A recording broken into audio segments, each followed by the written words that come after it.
Welcome to the Parents Information presentation for the Bronze Expeditions. Please share this information with your child, ideally before our assembly on the 22nd of March.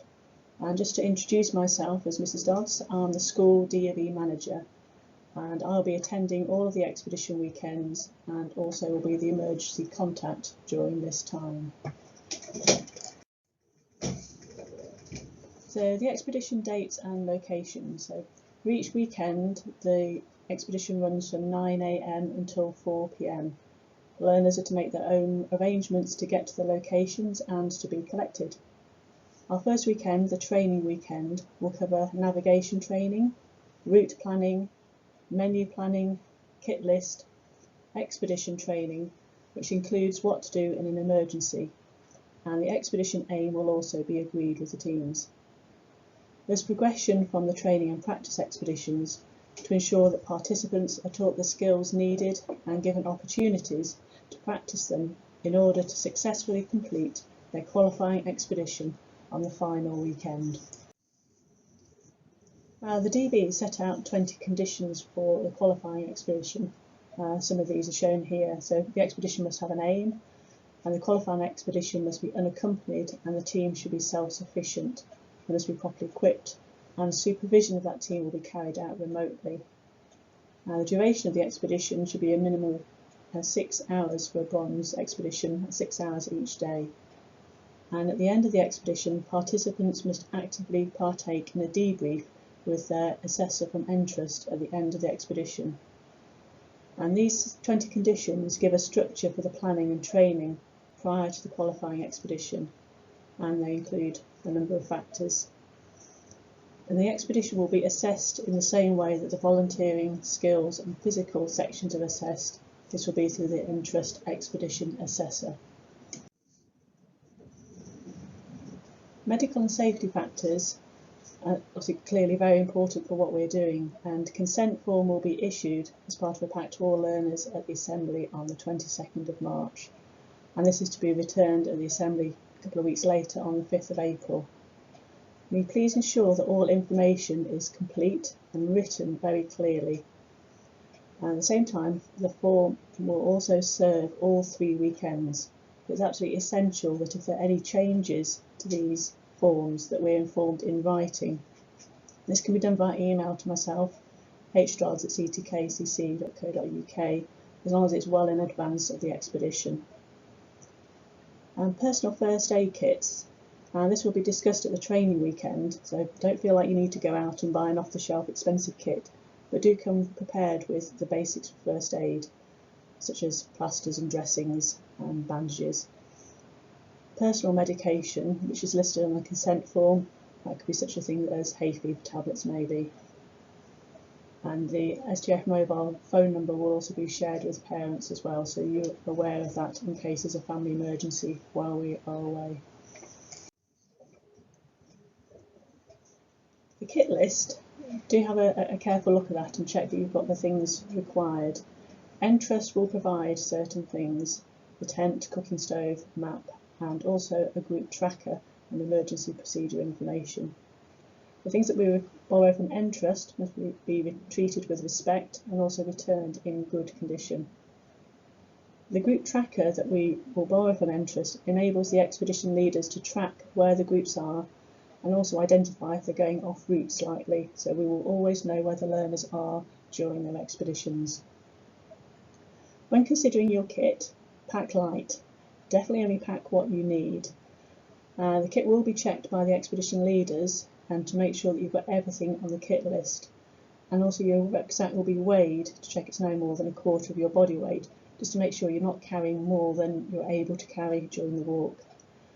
Waterproofs are definitely essential. Our wonderful British weather can throw anything at us, so consider what clothes you're packing so that you're warm, cool, waterproof and dry, and above all, comfortable.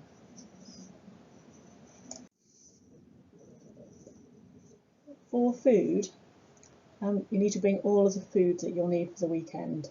So that's Saturday lunch and tea, Sunday breakfast and lunch. The DV states that a substantial meal should be cooked and eaten by participants each day, but on the final day, on the Sunday, this is optional.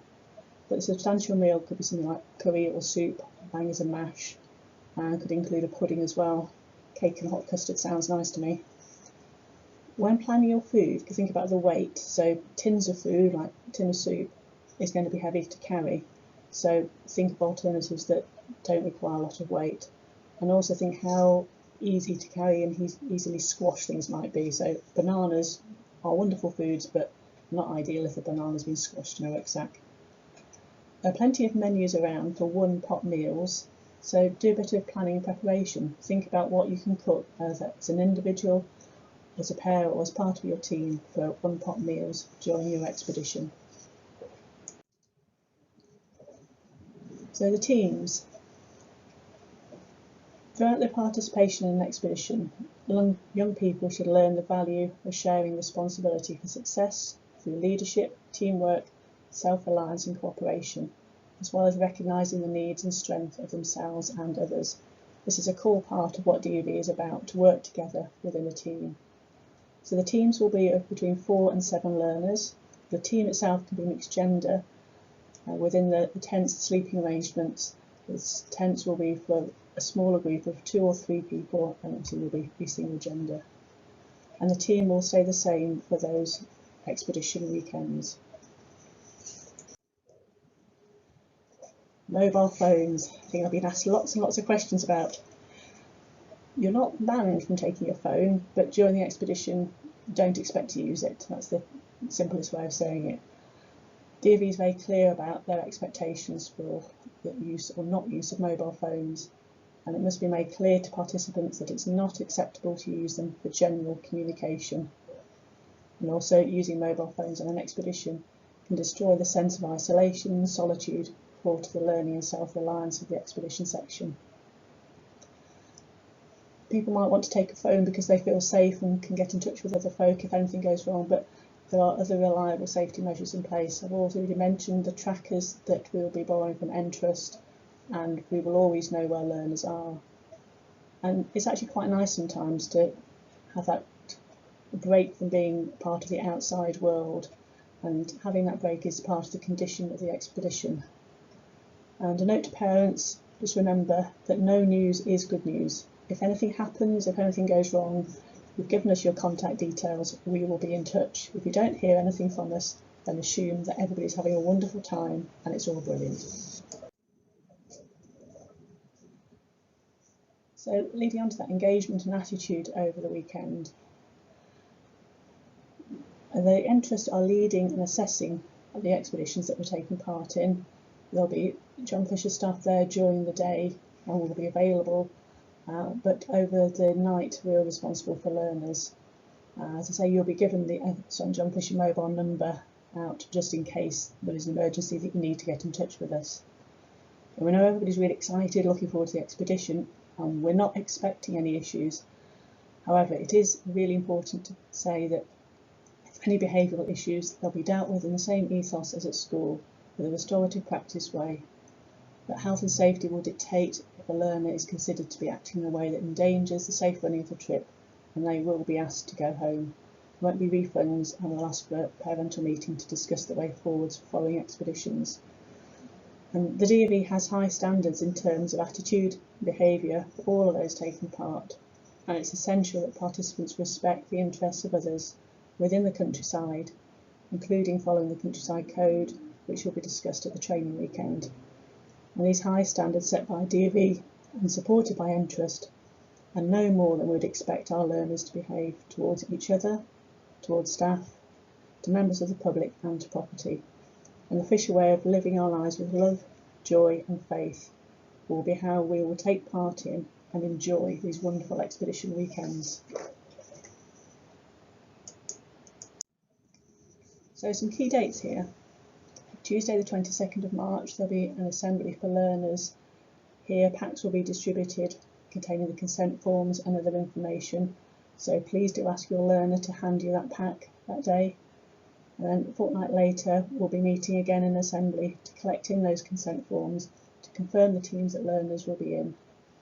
And again there you have the dates for the expeditions. So what next? Please, learners, come to the assemblies, collect the information, ask questions. Make sure that the forms are completed and returned on time. And also start having a think who will be in your team. You need a team between 4 and 7 learners. Also to check that you've got everything on your kit list. If you need to borrow items, get that planned now. Walking boots. You'll be wearing your walking boots for a lot of hours each day, so break them in, take them for a walk, and also if you're not used to walking, it might be a good idea to spend a bit of time, a few hours doing a bit more walking, just to build up your fitness as well. And also plan your food. This can either be individually, as a pair, or in a team.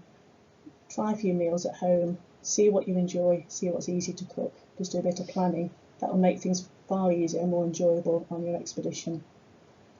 And if there are any questions, ask questions, learners, on the DofE Teams group, or you can email myself as well, which I know learners and parents are doing anyway, which is great. So thank you very much. Hopefully that has answered many of your questions and that you're as excited about starting the next stage of your DofE journey. And I look forward to seeing all learners at the assembly on the 22nd of March.